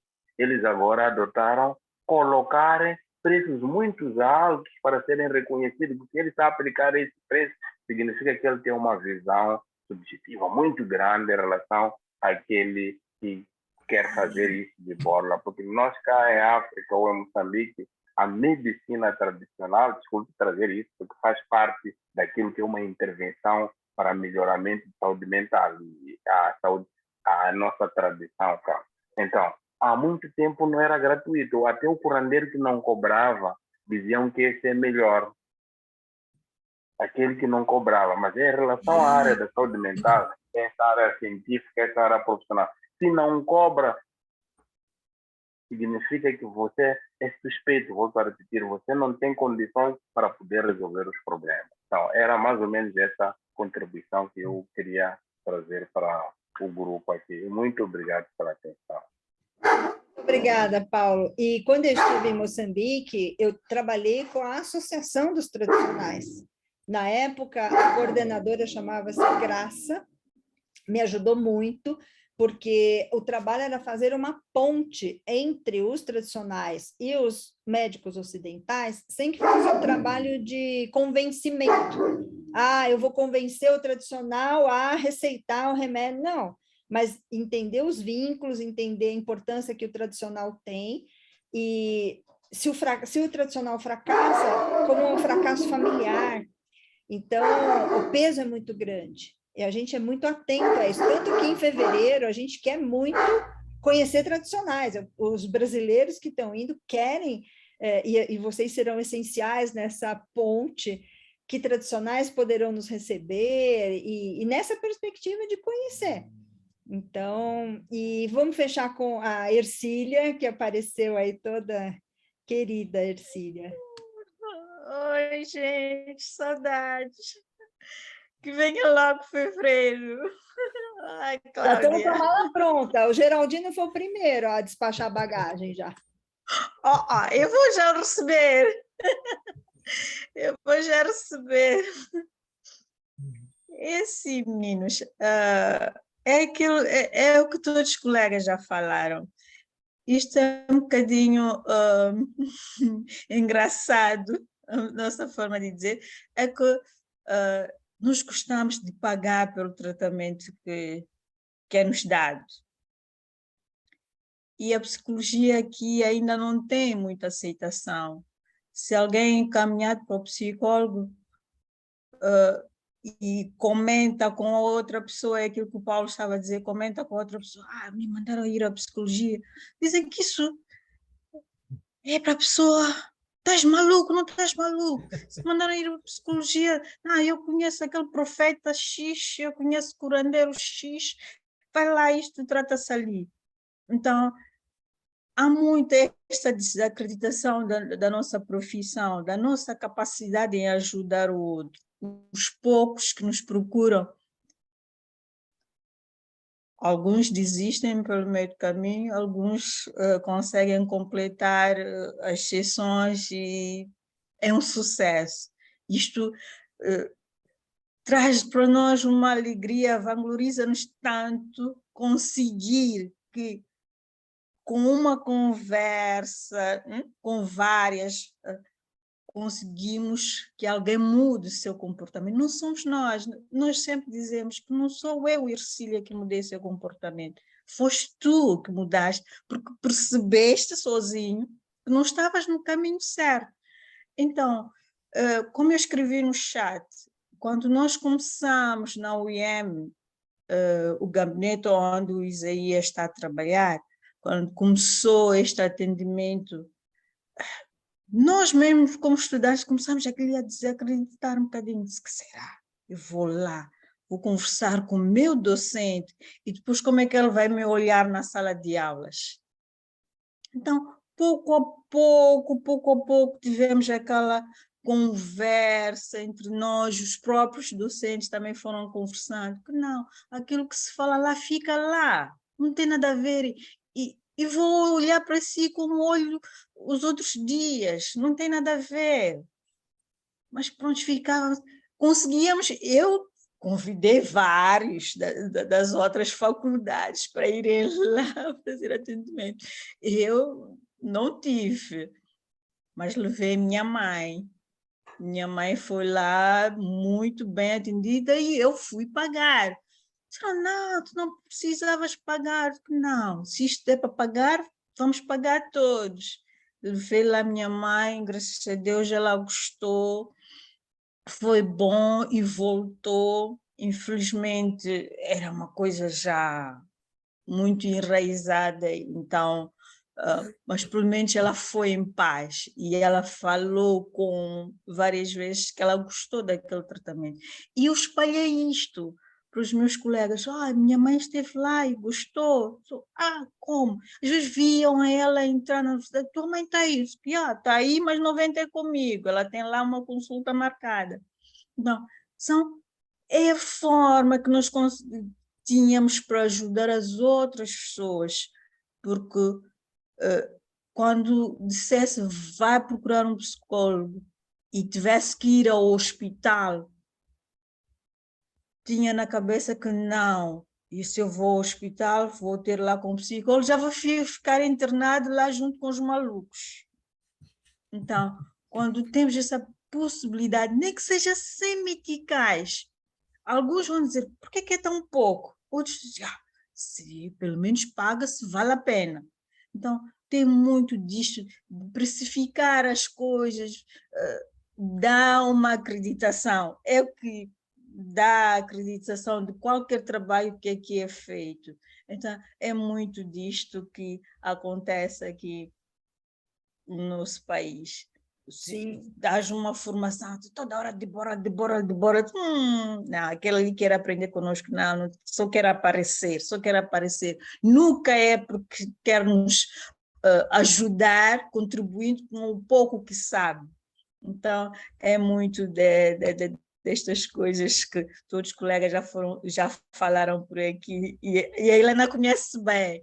Espero que a gente consiga fazer esse turnê, vamos marcar ali com a Metram, para vocês poderem ir lá, perceber isto como é que é, vamos lá ser recebidos com os regulos, os chefes todos, para vocês perceberem em conjunto como é que isto é feito.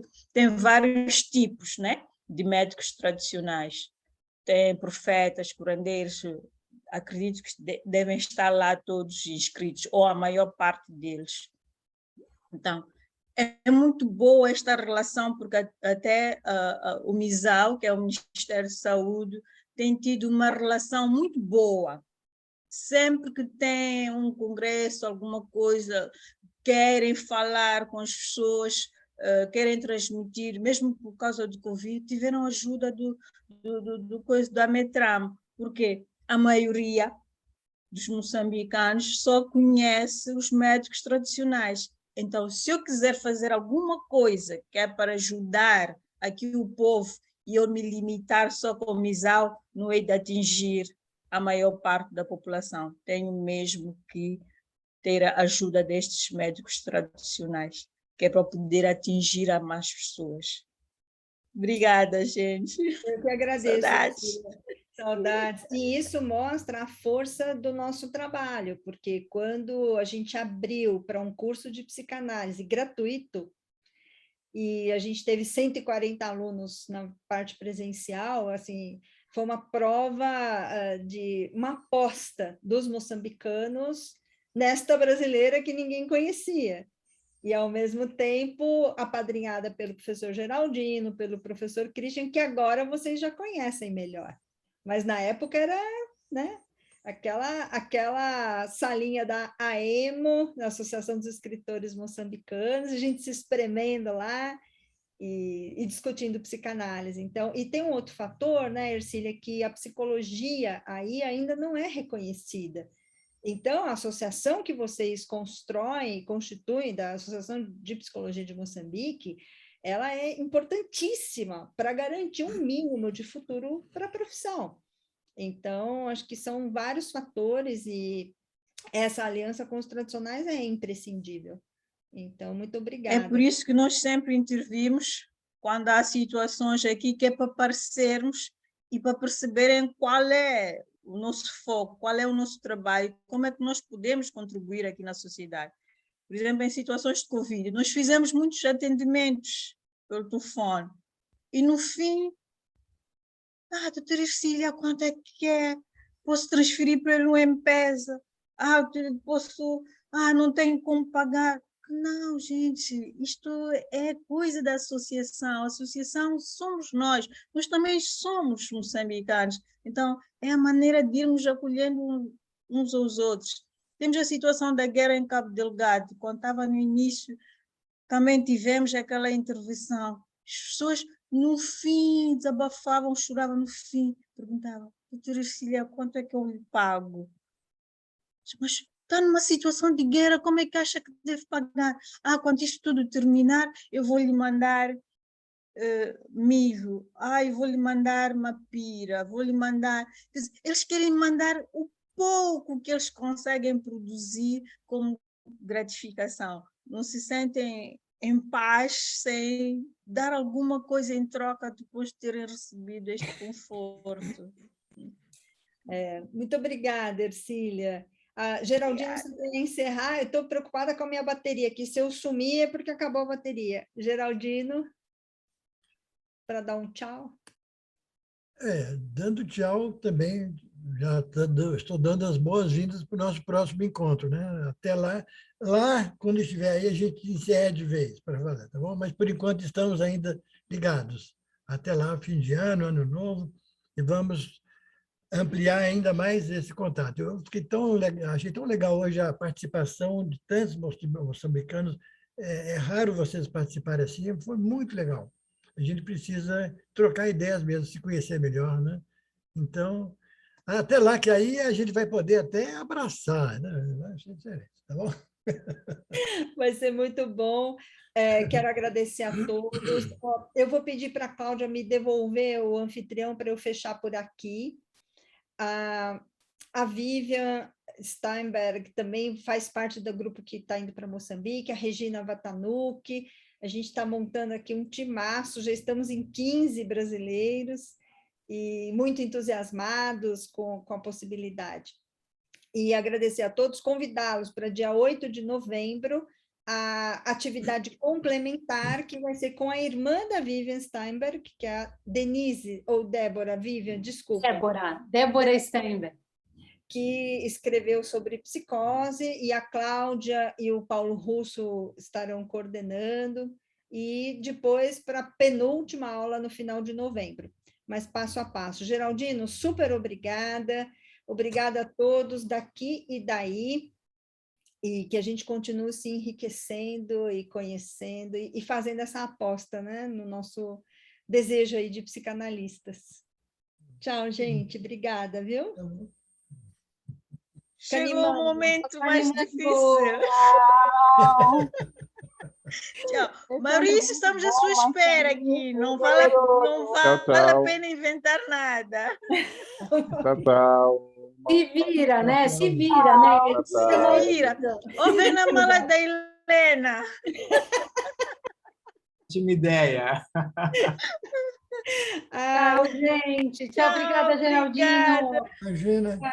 Bom fim de semana a todos. Tchau, tchau. Obrigada. Tchau, Bom final de semana. Tchau, tchau.